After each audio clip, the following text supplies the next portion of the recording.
Welcome to Inspiring Working Lives, the Morgan Hunt podcast where we explore public sector leadership journeys. From honest chats about career highs and lows, to lessons and wisdom to inspire the next generation of leaders that will shape our society. Hello, and welcome to the Morgan Hunt Inspiring Working Lives podcast. Today's guest is Dr. David Sollis, Chief Executive Officer of South East and Central Essex Mind, where he leads a wide range of mental health services supporting individuals and communities across the region. With over 20 years' experience in the charity and public sector, David has held senior leadership roles including CEO of Healthwatch Essex and Colchester and Tendring Youth Inquiry Service. His work has consistently focused on improving outcomes through community engagement, partnership working, and amplifying the lived experiences of service users. Alongside his executive role, David contributes to a number of regional boards and partnerships, helping shape health, well-being and social care services across Essex. David is passionate about building responsive, community-led services and ensuring mental health support is accessible, effective and shaped by those who use it. David, welcome to Morgan Hunt. Thank you so much for coming in. Pleasure, lovely to be here. Thank you for the invite. No problem at all. We're going to start off by talking about your childhood. Yep. How was it, and did you have any career aspirations? I had a wonderful childhood. I think partly, so my first part was I was adopted as a baby. So my parents, George and Brenda Sollis, adopted me when I was 6 months old. So I think that kind of plays through life a little bit, but I had such great parents. And I was really lucky. I grew up in a village called Tiptree, which is famous for jam. Yes. So if you grew up in a village, which is, it feels kind of rural now, but at the time there was not much to do. I was a kid of the 70s, 80s, so you were always out with friends, very socialising, just enjoying life. And so I was really lucky. Went to OK school. Both my parents were amazing. They were very community based. So from a very young age, I was involved in community events. So my parents, because they moved from London, got involved in like the Carnival Association. So in that period in the 70s, carnivals were really big. And so I spent a lot of my kind of youthful years going around different carnivals with fake queens and princesses. It was all very 70s. So I really loved that. Work-wise and aspirational-wise, I suppose as I got into my teens, I was really looking at what I wanted to do after school. Faith has always played a really strong part in me. So I really wanted at one point I wanted to do Christian media, and that kind of and has stayed with me. But really, no, my big thing was I wanted to be in the police. Because I think in those days, you kind of got offered, you either be in a bank, there was a really safe job, insurance, there was like be in the NHS. So I didn't really know. And my uncle was a police officer, and he was like, oh, come join the police, you'll be great at it.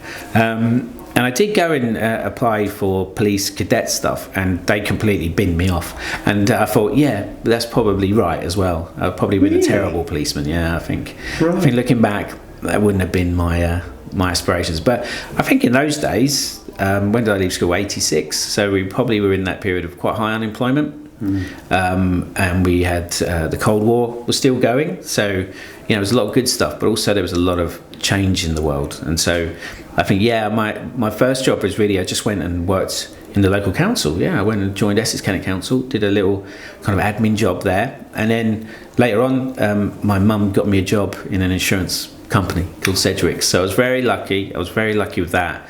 Nepotism really played a part there, and I was able to do some work locally, and then I came to London. So I was in London from about the age of 18 to 24. So I was really lucky. Because there's this big tradition of people from Essex coming into the city of London. It is, we take it over. And it was those days where we still had slam doors, so people would get on and you were able to smoke, and it is a different world now. But also a lot of people from the villages, so Kelvedon and Coggeshall and Chelmsford and Colchester, we all commuted. It was just the whole village where I live now in Kelvedon. That used to just be everyone just went, got on the train, disappeared. The village would be empty. And I think since post-COVID, there's more to it now. There's more life. There's the coffee shops and stuff like that. Because people are around now. Whereas it used to just be a commuter town. It used to be empty. So, different world. But a great time. I don't look back and think, I was unlucky at any point with that. I absolutely loved it. Great. Okay, so the City of London in the the mid 80s, late 80s, and early 90s, that must have been really happening. It was, and it is for if you're in your 20s, it's absolutely fantastic because you're earning good money. Yeah. Most people working, if I remember rightly, we were all in our 20s, early 20s, stuff like that. Slightly, the regulation hadn't really hit then. So business side, it was all legal, of course it was, but you were making decisions and interest rates were like 11%, but your mortgage was only 40 grand. It was that kind of world we were in. But we spent a lot of money, we went out a lot, and just really enjoyed it. I think it was one of those ones where it was just great to be in, and it was really vibrant, the city, and I don't know now, clearly, but it was just a really wonderful time. And the people I was with were from everywhere in the world. You were just working with key people from New Zealand, Australia, South Africa. They were just everyone around us. And that gives you a vibe. And of course, coming from Tiptree, you got to say the juxtaposition of where you grew up to being in a place where there's literally millions of people every day running around was just fantastic. Yeah, great. But it felt like it was full of possibilities and I never I always felt really, really at home in the city and working in that kind of industry. I think looking back on it, I probably wasn't actually that good at it that well. I just got on really well with people, so that made my job much easier. So back in the day, you didn't have the computer systems, didn't have the mobile phones. You had to physically go and broker with people and work on projects. So I worked with a really senior team, so I was still low down in the pecking order. But yeah, I really enjoyed it, and I learned a lot. I learned to listen, really learned to listen and to understand what that person is needing, and I think that's also helped me in my career. That really was good advice. That's probably the best piece of advice I had. You got 2 ears, 1 mouth, and I know they say it all the time, but to an 18-year-old, that's the first time I'd ever heard it, and actually that's stayed with me, never changed. I'm always, although not today, I'm always really keen on listening to other people. I find people's stories amazing, and I find what they do as a career really exciting. Okay. Well, talking of your career story, it wasn't insurance broking forever, was it? What made you change, and how long were you doing it, first of all? So I left insurance 94. So I left in 94, 95. And it just ran out of steam with it. And I couldn't see myself doing it for very long, I didn't really want to do the role anymore. So I think you can either stay in that role and just take the money and enjoy what you can, or you can go in. And I always felt I needed to do something else. There was something within me that wanted to do more. I was doing a lot more Christian stuff, so I was doing Christian media, and I was involved in that kind of stuff, a lot more church stuff. So I decided I was going to leave the job and go to university. And to do that, because I hadn't done very well at school, that's an understatement, I decided I had to go and I had to do an actual degree course. I had to do kind of a pre-course to get onto the degree course. So I went to Culture Institute, did that, did night school, got A-levels, did media, I got A-levels, grade A, and I met media, and then I went to Winchester University to do media and religious studies, because I had this idea that I was going to be some kind of Christian media person. That was kind of wanting to do. Premier Radio was taken off, there was church stuff, so I kind of had this idea. But I went to uni, and it was the first real time, because I loved learning, that I didn't have to do anything. I kind of laid there. I remember the first morning in the halls of residence thinking, I haven't got to get up for work, there's no lectures. So for about 10 years of working, I suddenly had this freedom. So I was able to learn and really learn and listen and meet people and stuff like that. So that was great. I stayed there, did my undergraduate, got 2-1, which is not bad. Did religious studies and media, and then I stayed on and did a PhD. So I had a really good theological professor, and I was really interested in HIV and AIDS, and I just kind of worked with her on a project around people in that field. So I was able to then get funded to do a PhD. So I did a PhD in that, looking at how the early period of kind of 80s, 90s around HIV and AIDS, which was huge then, the pandemic, had affected churches and how we'd seen it and how churches reacted. So that allowed me in a PhD to literally travel the world and meet loads of people. I did 40 odd interviews with people who had either been bereaved of someone with AIDS, or had HIV and AIDS. So I interviewed people who died. I interviewed people who could talk about their partners, because it was very much about how society, especially faith, worked in that period. And some of it was good, and some of it was bad. There was heroes and the usual stuff, good guys and bad guys. But it allowed me to listen and first time ever really capture lived experience. The first time in my head, I was capturing stories and then writing that up. Yeah, so when I finished, it was an amazing experience, but I was burnt out, done. I'd done death to death, which is the phrase. Mm. And I thought, what do I do now? I don't want to do academia. And I thought, I need to do something in my life that has an impact. Mm. That's what I felt. And so I thought charity sector. And so I came out of a really good academic job, PhD, and I went to work in a factory making chairs and tables, and it took me 6 months to get into the charity sector. Right. And it was one job, one person saw me, I went for an interview. I didn't get that job, but he saw enough in me to say, I really want you to come work for my charity. It's a guy called David Wood, and he said to me, I've got a job coming up in 3 months. If you're still not employed, come and see me in 3 months. So I messaged him and said, I've not got a job. And he said, come and join me. And that was when it started. Yeah, 2002. Wow, so right. Really lucky. Okay, just spinning back through that then. So you didn't do particularly well at school. You've then gone into insurance broking, but you've decided that education's where it's at for you. Yeah. And then you've gone on to get a doctorate. Yeah. I think the thing for me with school is that it doesn't work for everyone. I think predominantly I was probably really lazy, looking back. I just had no inspiration to it. Yeah. I didn't find it wasn't anything to do with school per se. I think other kids did really well, and and friends of mine have done really well. I think the issue was, when I left school, I started doing night school. I kind of loved education, but I wanted to do what I wanted to learn. And so I went to night school, and I read a lot, and I just did stuff. I learned stuff. I did a lot of kind of stuff around business. So I did a lot of, kind of the early days of BTEC, business world and stuff. So I learned myself, I taught myself. But yeah, when I went to uni, it was one of those things where, again, I was really interested in the subjects. It was kind of, I'd grown up enough to know that I was really passionate about faith and the media and how media worked and how it can manipulate you. And again, this was way before social media. So you're back in late 90s, turn of the century type thing, which is weird, isn't it? Turn in 2000. It's like, I went there in 96, left in 90, or finished my degree in 99 and did 3 years as a PhD. But yeah, I loved it, and it just was, I don't know many people who have the kind of career I've had, and I was very lucky, but I was the right person at the right time, and I just felt the door open, and I went through it. And again, that always relies on other people. So my professor at the time was an inspirational lady. She was really good. She's called Liz Stewart. She was brilliant, really, really big in her industry, and just turned up at our uni at the right time and inspired me, and kept saying to me, you seem really interested in this, I've got a PhD plan, why don't you read it and go for it. And we beat 2,000-3,000 other people who wanted that PhD funding.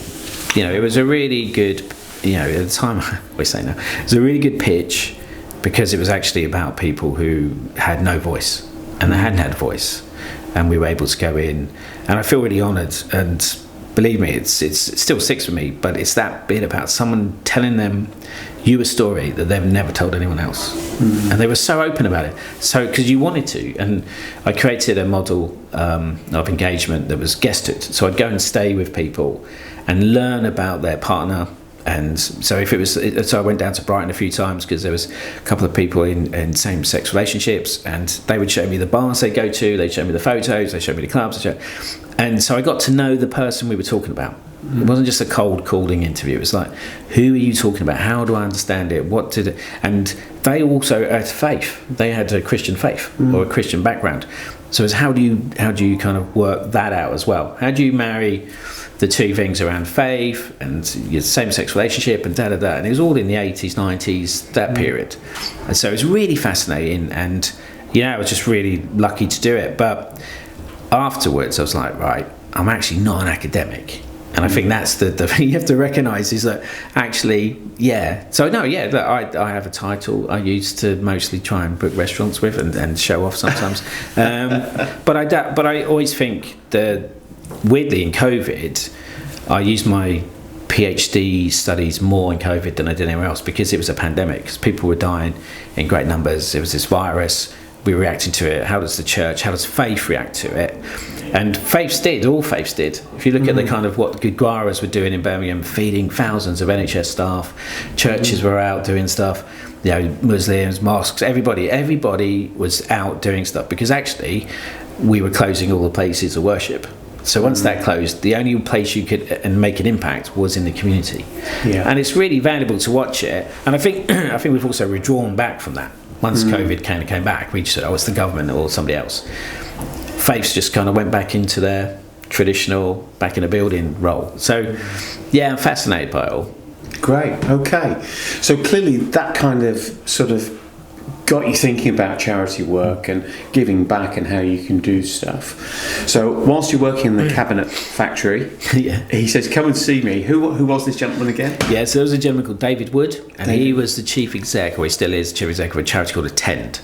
So they looked after League of Friends charities. So at the time, I think there was about 500 small League of Friends. So you get friends of a hospital, friends of a school, and there were small charities, some quite big, and they'd raise money for their local hospitals. And they've been around for 70 odd years, or maybe 100 years, and they would raise money for community hospitals, and and it was all volunteers. So it's amazing. I came in as a membership guy. So I don't know why he saw in me to do that, but it was, I spent a lot of time talking to members about insurance stuff, about VAT on Christmas cards, tea towels, this kind of stuff. It was all kind of web. But what he also taught me was how to learn the trade. One of the things in charity is you have to learn the trade itself. So he taught me what membership was, and I stayed there for a couple of years. And then when I left, I became one of the regional chairman for him. So I volunteered as one of his regional chairmen. So I was East of England regional chairman, and that was again fantastic, because you go to see unbelievable amount of work all over the country in hospitals just volunteering. They'd raise like £1 million and give it to the local hospital and say, can you buy a scanner, can you do this, and it was that kind of stuff. And it still runs today, and he's still a mentor of mine. He's still somebody I see quite a lot. I'll always go to him for advice. If I think, right, in my head I don't know the decision, I'm going to ring David, and he always says, what I would do right now is this, and normally I go with that. And again, really? It just happened weirdly. I rang him before I get on the train this morning to say, what do I do in this situation? But it's really exciting to have someone who can see, he's one of those guys that you can go to and say that this isn't making sense, or I haven't quite understood this, or what do I do? I think he's also been always interested in my career, because I've managed to get into different roles and different projects. So I think he finds that quite fascinating, that I've managed to get myself into places, and then I ask him to come in and help me out. And again, in the excuse me, in the Mind project right now, he's coming to help us. Yeah, really? He's coming to help us to look at a bit of the project and a bit of the work. But yeah, that's brilliant to have someone you trust. Yeah, it's fantastic that these pivotal people around that make such a difference to all our lives, Yeah, absolutely. Yeah. And I'm really lucky, he is a friend, his family are friends. And I think that the comedy is, and you think we met in 2002 and you're still good friends, and you can call up and text, and you don't have to, you can not talk for ages, and then you meet again or you chat, and it's almost like I was in his office yesterday type thing. Yeah, it's great. Okay, so that was your first experience of charities and the third sector, essentially. Where did it go from there? So I did that job for about 2 years, and then David said to me, you need to go and learn the trade. You need to go off and do something else. So I applied for a role with WizKids, which was a wheelchair disability charity for young people, and I took on a project teaching young people how to use their wheelchairs. And we went from it was a national lottery project for 3 years, and we had to set up schemes, so projects around the country, so around the UK, and so we set up places in Scotland. So we were bringing young people together, wheelchair users in, say, Northern Ireland and Scotland, and we bring them together and we teach them a set of skills. So there'd been a project before me that had written basically the training handbook, because what happens in the NHS is young people get given a wheelchair, and that's pretty much it. They won't really be taught how to use it much. They kind of have to learn their own way. what WizKids was doing was giving out equipment that some of the electric chairs were probably worth, I don't know, £15,000, and we weren't really training them. And what we were seeing was that young people were still isolated. So I went around the country over weekends, over 3 years, just running. It was the greatest gig. I got loads of adult trainers to come with me in wheelchairs, and they would then work with kids in wheelchairs. We'd bring a load of spare wheelchairs and make parents and siblings and people get in them, and we just had fun. And we taught them how to open doors, how to, cook and do stuff like that. So it wasn't just about how do you push a chair, it was how do you push a chair and get yourself on and off a bus, how do you push a chair and open doors. Because one of the things we were giving young people was a quality chair, but what we wanted to do is make sure they had freedom. Yeah. Freedom to do what they want. So what we kept saying to them was, why can't, young David in his chair, why can't he push to school with his mates? So when I walked to school, I was like you, most people, we'd walk along and we'd meet friends as we went, and then we'd all go back and they'd all disappear on the way home. Young people in wheelchairs don't get an opportunity. They're normally picked up by taxi, or the mum don't drop them off or something like that. So we were saying, but they can use the wheelchairs. They can learn how to back wheel balance. They can get up and down, areas. So we wanted to make. So the passion, and it still is a passion, I think, of that whole project with WizKids, was that we wanted to make young people in wheelchairs really visible, make it so normal that you wouldn't double take a wheelchair. Right. You still do, and if I said to people, when was the last time you saw someone in a wheelchair, it's fairly rare. But there's a lot of young people in there. They go to university, they got jobs. That we need to still keep doing that. And it was a great job for 3 years. Absolutely loved it. Loved the charity. The young people were amazing. And again, you had to listen to what they wanted to learn, listen to how they were doing. There was a lot of, I think, again, with parents, it was helping parents. So we said to parents, you can't come in here unless we let you come in and play games. But also then we work with the parents, so where they're going to university. And of course the parents haven't thought about university because they're trying to get over the fact that a young person's in a wheelchair. And there's a lot of bereavement, lots of issues around family dynamics. Men tend to leave when children have some form of disability. Men are, let's keep it clean, but men do that. So we were supporting young mums and families and stuff like that. But it was just a great job, and when that came to an end, I'd pretty much given it all. So that was the big thing for me. I'd done everything I could. It was all set up. It still runs today, as far as I know. There's lots of legacies. Hopefully, there's loads of young people that live a life of absolute freedom because they learnt to back wheel balance or to open a door because of me and my team. So that's something that I loved, that impact. Hundreds of kids we worked with. Yeah, it was good fun. And again, it is work. Of course, it's work, but I can't think of anyone else who's really ever done a job like that. It was like really odd at the time. It was like, and I had a good team of people around me. It was lovely to be in that, and disability. It's a real social concept. It really is, because none of those guys were disabled. They all had cars. They were all driving in. They'd all come to the pub. They were all playing different sports. It's just an amazing group of people. So I was really lucky with that. Yeah. Superb. Okay, and then I gather the Olympics is starting to call, is it? Yeah. So the Olympics. So I was with WizKids. We were going up to do an event.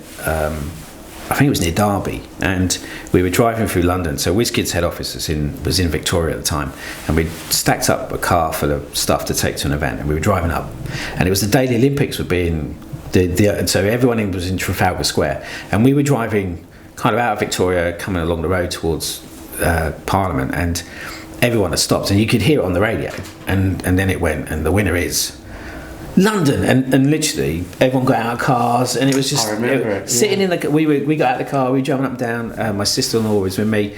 We were just like punching it. It was just like fantastic. We got it, and I kept thinking, right, how do I get involved in the biggest sporting event in the world when I can't run, jump, or too old to play? I can't even play bowls. You're just thinking I can't. Archery, no, nothing. There was no way of getting involved in it, and then. I suddenly saw that they were looking for. So there's a gentleman called Sir Keith Mills, who, I think his professional career, he would probably say to you that he did create air miles, next to points, that kind of stuff. So loyalty cards, that's pretty much. And Keith had done other stuff, so he's an amazing guy to meet. But he led the Olympic bid. So I think if you remember originally, there was an American lady came over, and she was leading the bid. That hadn't gone anywhere, and then I think they brought Sir Keith in.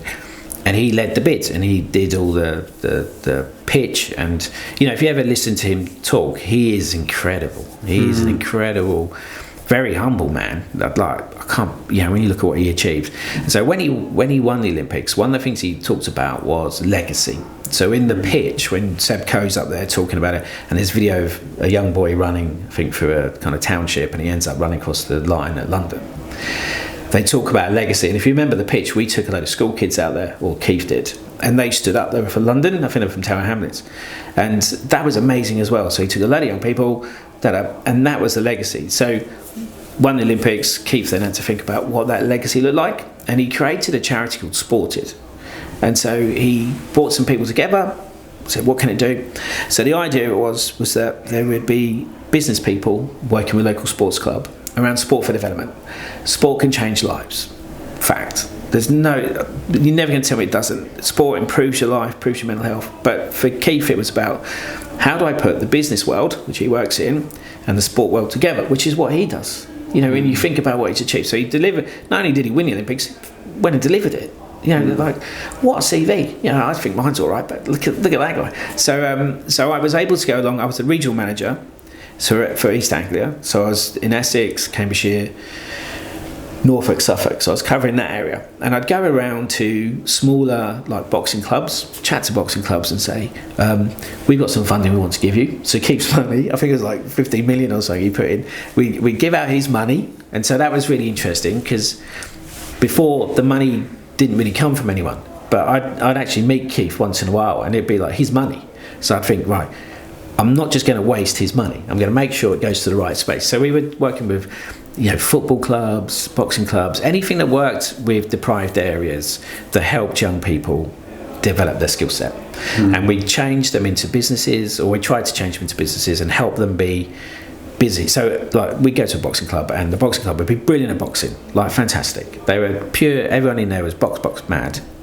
But the money would be in a box under a chair. There'd be no account, there'd no DBS or GP, that kind of stuff. It was like the structure of what we did. Professionalised. So, that's absolutely. So what we did, we would go and find professionals who would come along, spend time, volunteer, and help those sports clubs. And so I was really lucky, because that obviously then, it was pre-Olympics, then it was kind of post-Olympics. So Olympics happened, we were able to go down and be involved in that, which I still think, I haven't been to any other Olympics. Let me be very well. I went to Paris, but I need to watch it. I think the thing about it was the community came together, the country came together, and again, the build up to it, there was like riots going on in London when there was all this stuff happening. There was rain like never before. Like, we actually thought it was going to flood Mile End and stuff like that. So every time I ever saw Keith, he was just talking about this amazing stuff he was doing, but pulled off probably the best Olympics. I'm really biased, but it's probably the best Olympics ever, wasn't it? You look at it at every level, everyone in their volunteering outfits from the armed services, and that was all kind of, I don't know, I'm not sure it's all Keith, but he definitely had a play in it, and just to be part of that was something amazing. And then probably, I don't know, 6 or 8 months later, I was like, it's kind of done now, and it's kind of, and I loved the job I was doing, but I suddenly realised I wasn't a funder, because that's part of the trade you have to learn in charity. So you can be a fundraiser or a fund giver. And I just found it, and a lot of people I worked with, they were moving on, it was changing a lot, and also because it was a new charity, it had to adapt and change. And so I just thought, probably not for me long term. And probably from them as well, I was not the right person. So I got it to a certain level. The guy who followed me, a guy called Rob, he was brilliant. He was absolutely brilliant. And I think he stayed there for 9 years. So he was brilliant as well. So I think I did my stuff there, gave it the best shot I could. But what a thing to be involved with the Olympics. Just amazing. This episode is brought to you by Morgan Hunt, a public sector recruitment agency with over 30 years of experience. Whether you're looking for your next role or growing your team, we match purpose-driven people with organisations making a real difference. Visit morganhunt.com to find out how Morgan Hunt inspires working lives. Okay, right. So, fantastic times at the Olympics. But then something else, something new's calling, but it's also involving real leadership as well. Is that right?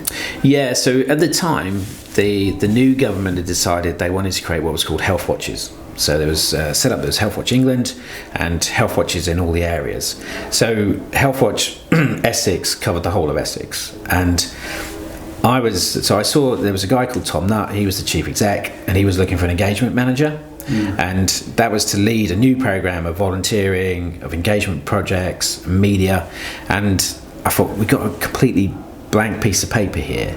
And it was about how you get people to buy into health and social care issues, but also how do you capture lived experience? How do you manage the elements of... So decisions in health and social care tend to be financial or clinical. So they're the main two.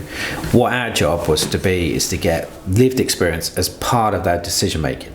So at the time we came together, which was 2013, I went to Tom and said, I really think we can make this really exciting, really engaging, because there was existing engagement things, but people weren't really engaged in it. You and I wouldn't have gone to any of those meetings. They were normally like 2:00 on a Tuesday afternoon at County Hall, talk about carers. So that put everybody who was a carer who worked or couldn't get there, their voice was never heard.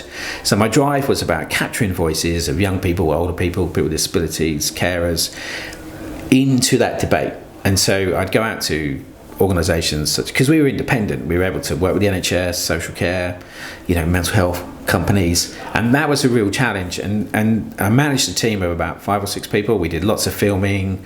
We originally started doing kind of mini podcasts back in the day. That was quite interesting, and they kind of more Radio 4 than anything else. So it was good. We got really good conversations going. What we did, we actually closed that gap. So lots of the organisations at the time would do kind of, tokenism engagement, and we actually challenged them to do better. So now I do think we got really good engagement in Essex. A lot of people have their voice heard.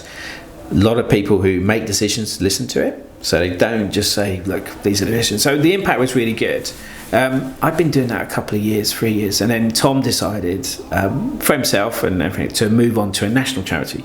So he runs meningitis now. So he moved away, and the opportunity to become chief exec was there. And originally I was like, do I want to do that? Do I really want the hassle? Because there was other teams involved. And then I thought, I took a piece of advice from somebody who said, you're never going to get a better opportunity. You already know it. You worked alongside Tom. People think you're part of the senior management anyway.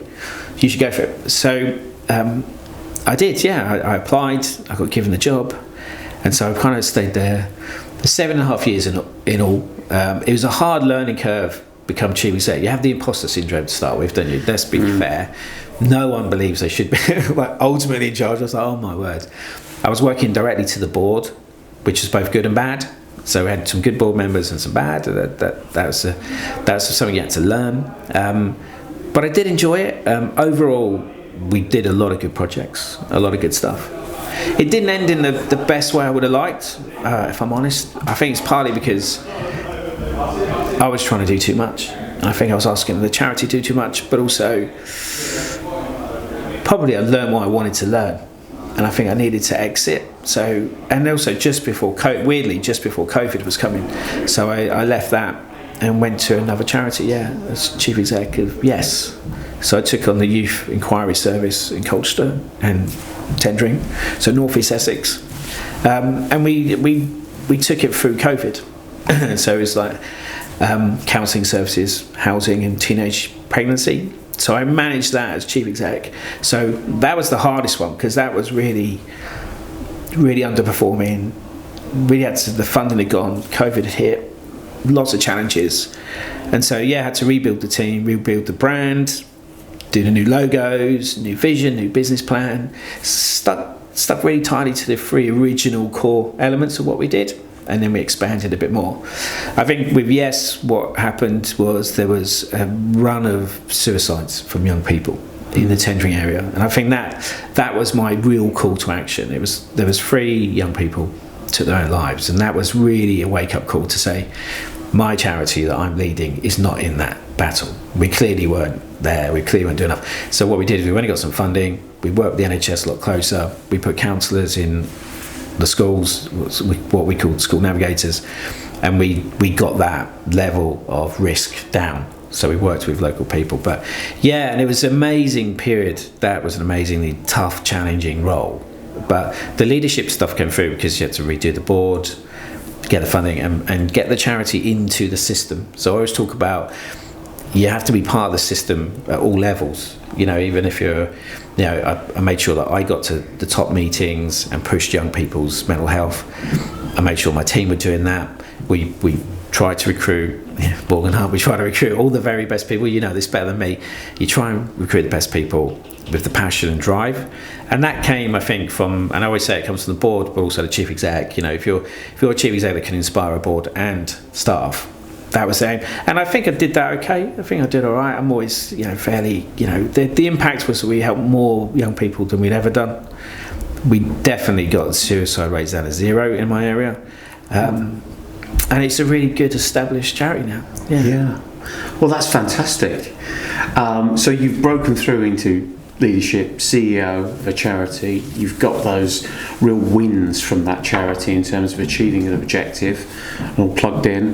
But this mental health issue seems to be part of where you're going next then. Yeah. So we all have mental health, and sometimes it's really positive, sometimes it's negative, and it's how we deal with that. And what I found with all the young people when I was working at Yes was that there was limited experience of what life was like. So they were coming through COVID, coming out of COVID. Then obviously within COVID you have all the family breakdowns, the stresses, the strains. It was just a huge amount of time. And so that was the beauty of Yes, is that we were actually helping and supporting young people. And mental health suddenly became really kind of real passion of mine. And it's kind of been around in my life for a while, never particularly me or Touchstone, but there was a bit of me that was like, we really aren't offering enough services. And Healthwatch was the same. When I was at Healthwatch Essex, we could see mental health services just not quite getting there because there's never enough money, never enough staff, and too much demand. And that's exactly the same as it is now. So when I left Yes, I was looking for the next challenge, and South East and Central Essex Mind came on the radar. And I looked at that and I thought that is a real amazing opportunity because it had its own housing, it did its own counselling, it did its services, but it was an underperforming, undervalued, underfunded charity. The kind of thing I love, I love a challenge. So I was like, right, that's my next mountain. So I went and met the chairman. He was really great, a guy called Gary Raven. He was great. Chatted to National Mind, because they were affiliated to National Mind, chatted to them about what they felt. And I really thought, this is a charity I can almost pick up and move. And so I grabbed it with both hands. I joined September 2024. Straight away started looking at what the vision and the business plan should be. So I treat this, although it's a charity, I treat it as a business, this much more as a business. And our business is mental health. So as before I was always like, we're a charity. Now I say our business is mental health, our business is to help people with their mental health. So I created a 3-word target. So to reduce people on waiting lists, make sure that's what one thing we do. Prevent people becoming more unwell or being sectioned. And the third one was to promote positive mental health. And you can do that through projects around sport, physical education, you can do that through charity community work, you can do that with partners. And so we've created a kind of a new driver for the charity, really invested in frontline staff, reduced the team behind, so there's just a couple of us that run it, which I think is right. I think, and we do a lot. But what actually I've noticed is we've really got the charity into a night we're really part of the system now. So we feel part of it, so you can see pathways where we're involved. Whereas we used to kind of sit outside the system, we would kind of do a bit of counselling and a bit of this. We're now in it. We're saying, right, as people get discharged from hospital, they come to us, we look after them. People need help in the community, we go and help them in the community. And what that does is that lowers the need for people to be in the system, because the idea is the system just is clogged up. We work with various people at different levels. I always say with my leadership, and I've always said this, is that although I'm the most responsible person in the charity, I am the least important. And the reason I say that is because I don't really ever get to help people. That's not actually my skill set. I'll listen and I'll do it, but I'm not a counsellor. I'm not a housing official. I don't know enough to help someone. But what I can do is create a world where my team help them. So even when I was looking back this year, over the last 12 months, because there are a couple of new projects, of which I didn't choose. I asked the staff what projects can help more people. They chose the projects. We probably helped this year more. This year we've helped more people than we've ever had in the last 60 years, as in year on year. So our actual number of people we helped this year is higher than it was in the last 59 years, as in every year. And that's a fantastic impact to tell people, and against a time where there's less funding, there's no contracts, it's a tougher world, and there's more, there's 1 in 6 people at the moment need some form of mental health support. That's a huge number. And I think also the joy being in the mind is when you talk to people, one, they know the brand, so you're not really selling anything but the brand, and people tend to come to you, and that can be for any reason around mental health, which is fantastic. To have an opportunity to work with people on all levels is fantastic. But the other part of it is, whereas before you would always talk about people with mental health and they'd almost be 2 steps away, it was always somebody else's. I think the more I meet people, the more it's their daughter, their wife, their mother-in-law, or them. It's a touch point now where it never used to be. Remember when COVID started, where you didn't really know people with COVID, but your friend's mum had got it or something like that. And then all of a sudden everyone started getting it, and then you got it. And that's how I look at mental health. But the thing with mental health is we all have it. And my big driver, more than ever with Mind, was that we had a brand, and I had a certain level of I was sitting on different boards like Active Essex, and we were able to work with Active Essex on a campaign around physical mental health. So it's called Move for Your Mind, and we launched that at the end of last year with the Active Essex Foundation. That's about getting more people into physical activity, going walking, wellbeing days, doing sport, being involved in community sport. Because I've always believed one of the issues for mental health is that we become really isolated. Our mind talks us into being alone, talks us down, tells us we're not good enough, tells us this. When you're in a community of people, probably like the faith background that I have, is that then you can get some more support. People can help you, people can work with you, people can give you advice, they can literally help you out. And I think that's where I love being in a Mind, and I love being in the area I'm in. So I cover Southend, Rayleigh and Chelmsford. All of those are very different, but all very community, very big, very small, and we can do it on the street. I always say I'm a bit of a street fighter when it comes to charity work. I love changing streets. I love changing the person down the road. Ideally, however long I stay with Mind, and we always joke that it'll be next 3-4 years. I really want to have counselling services that you can walk to, so you don't have to wait for a GP. You just walk down the road and someone can help you. That's the only way to really get us out of this kind of, because it is, mental health's going up, funding's going down, but we can change that by really good community projects, partnership working, and continually saying to people, you can look after yourself, and this is how you do it. You'll see loads of stuff around podcasts and apps and stuff like that. Great, use them. But my actual belief has always been that if you can be part of a community, we can help you. And I think that's the leadership style that I try and bring. Try and always be the person who makes my team have all their equipment, all their training and all that, but also the desire to change someone's life. When I recruited the board for Mind, I arrived and there was 4 really brilliant trustees and a really good chair. I was like, this is luck. It almost felt like this is brilliant. What a team. But we knew we had 4 skill sets I needed to recruit for. So we recruited 4 more people. And in those interviews, I would say to them, right, it is a bit of a shambles at the moment. It feels a bit wobbly in certain places because it is hard. It's hard to run charities, and it's financially was more than anything else, and the demand was more. But I said to them, if you want to volunteer and you want to give up your time and you want to get this charity to where it should be, get on board. But the other part is, I don't know another charity that will say to you pretty much what you run every day will save someone's life, and that's what we do. So there's a bit of me that always says, you're not just buying into to help change and help me and help the team, you're about to change people's lives. And so I think trustees and the volunteers that we have all buy into that ethos, and they probably heard it before, but I keep telling them all the time. I keep telling my staff all the time, they're a great team, they're a really good team, and the desire and the drive, there's nothing I've ever worked with before, and I've always worked with really good people.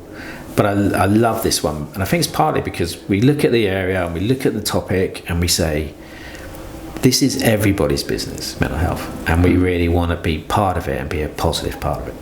And that's great. Fantastic. So it's great to walk us through those challenges, and clearly it must be a difficult time for all charities at the moment. Everything's getting more expensive, there seems to be less money available, but the challenge is bigger. How do you deal with that? Yeah, I think you have two ways. One is there's the professional approach, which is you work with partners and you work with your board.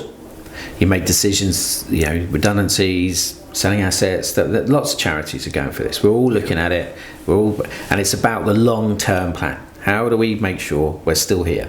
Because if we're not there, there is nobody stepping in to take another mind over, or there might be, but not the kind of passion we want. So we want to be long term. You're looking at that. On a personal level, I've got lots of support, got great family and friends and stuff like that. But also I think it's that piece about right now, and we've seen it. I think more than I always say it's about Essex. It seems right now we're doing devolution. So we're going from a county council to a mayoral system. We're changing all the local government. So we're going from, I think it's 13 district councils to 5, possibly 3, and then you're also changing the entire NHS integrated care board. So we're doing all that at the same time, and we're all like, thanks for that, that's great, because you can kind of change some things at once. All of it, no. And as you know, the money sucks out that system while nobody can make decisions, and then it will come back in. So I think in a couple of years' time we'll have more money and it'll be better. But I think that comes with leadership and knowing the skills. Also, having been around, I feel like I'm as old as paper sometimes, but I've seen it a few times. And if you talk to people in councils, they're always reapplying for their jobs, NHS reapplying for their jobs. And I think the positive side is that people recognise there's a need, and so they're going to be planning for that. And you just need to be in there to have those discussions. I'm an optimist by probably trade, by life. I think that it'll be all right, and you've just got to make some tough decisions. But that's what leadership is sometimes. It's not an easy job, and I don't know. I've never met a chief. I always say I'm not really sure I like being chief exec. I don't find it a really great job. I like doing it because I think I can make the right decisions with the right people and have this impact. But yeah, it's not always easy. So it's a challenge. I think lots of charities are going through it. There's a lot of charities that won't come out of this period because they just don't have enough. But yeah, you're right. Wage increases, taxes, this, that and the other. That's put a massive pressure on charities, which of course, I think when we were looking at the change government, we thought, this will be good. This will be kind of a Labour government. They'll give us more funding. They'll look at that. It's kind of that's not happened at all. If anything, it's gone the opposite. It's been the opposite because we're a business. And that's the bit, I think charities haven't realised they're actually a business. And also that bit where people just assume they're going to get given loads of grants and loads of money to do their job. Not anymore. So we're all in it. It can be quite cutthroat. I think people think charity sector's this. It's not. I think we're all fairly competitive. I work with most people because I always see the partnership as the skill set. Partnership, trust skill, but also we do a certain piece of work around mental health.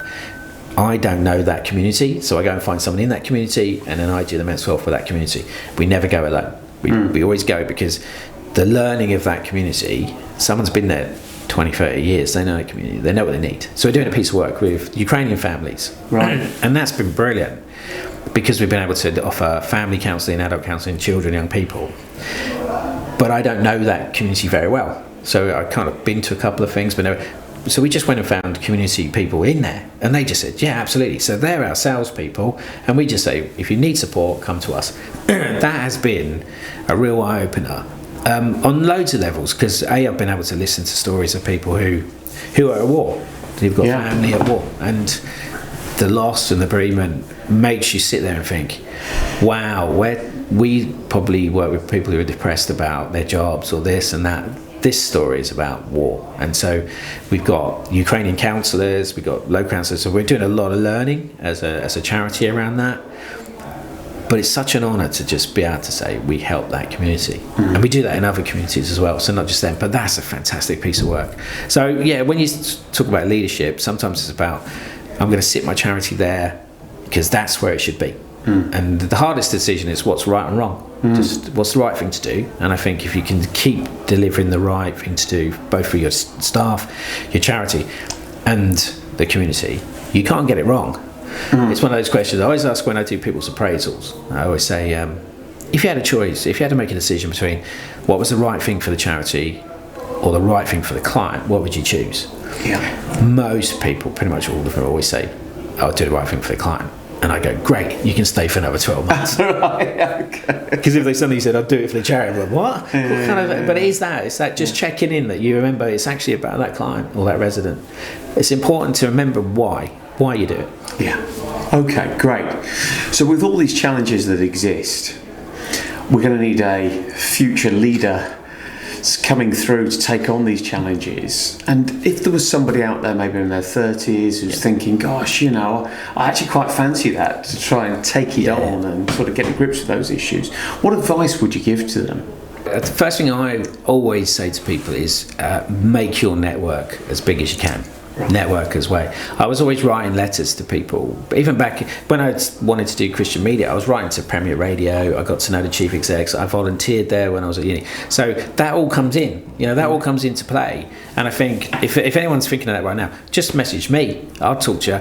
I think there is people who I've already met who I'm some in my staff team now, especially at Yes. There are some really gifted people, and they can come through. And so I think don't be scared to ask for favours, for a bit of mentoring. I was really lucky, I met the right person who got me into the charity sector and has always been there as a mentor. And I think that's what people should do. I think the great thing about the charity sector is it's just endlessly wide. There's so many opportunities. I've always chosen probably charities that have had something kind of to do with my life, so disability a little bit, the Olympic sport, Health Watch was about health and social care. So I've always chosen something I've been really interested. Choose that. There's always a charity that does that. The other piece is, if you're not already volunteering, get yourself on a board. Go and get on a board. Go and volunteer for something that you may want to step into. So if it's a cancer charity, Cancer Research UK, or a local cancer charity, go and get on their board, learn the skill set. Because I sit on a lot of boards, and one of the things I'll start again. I sit on a lot of boards, and one of the things it's taught me is how governance works and how people make decisions, but also you can see the impact. Yeah. And I would say probably most of my really good work is me basically sitting on my bum looking at papers saying we should do this or that, but never driving it. That's the chief exec's role. But I think that's why I'd always say to people, get involved, go and find something you're passionate about, and understand the impact you make. And I would always say that. But networking, if you're not networking and you're not connected, then don't be scared. Like, we got LinkedIn nowadays. Like, you can just literally connect to anybody you want in the world. Follow people on Instagram, follow people on the network. But don't be scared just to reach out to them and have a conversation. Any good chief exec, any good leader should be able to give you the 20-30 minutes. Yeah. And that's the key. The key is, and I want to meet new people, because I'm always saying, what's the skill set I don't have? And that's joy. That's the joy. And also, the charity sector have got some really good people coming through. We just need more of them, if I'm honest. And that's the bit, because I think it's gone from being a nice to do thing where people volunteered to actually professional standard of stuff now. It's like a proper real industry. You've got to keep those quality going. So just give me a shout. That's great advice, and thank you for being so open with your time there, that people can reach out to you. Yeah, absolutely. And I think there's a lot of people who actually are prepared to put themselves out there and say we'll help. People don't take them up on it, so now's the time. Now's the time. Absolutely, yeah. Wonderful. Great. David, it's been a wonderful career story. Thank you for sharing with us. So varied, so many different aspects to it, but we're more power to you, the work you're doing with Mind in Essex, and we wish you every success in the future. And thank you for the invite. Thank you for listening to Inspiring Working Lives, the Morgan Hunt podcast, driving positive change and helping you to grow your career. If you've enjoyed this episode, make sure to subscribe so you don't miss the next inspiring conversation. For more insights, opportunities, and updates, head to morganhunt.com.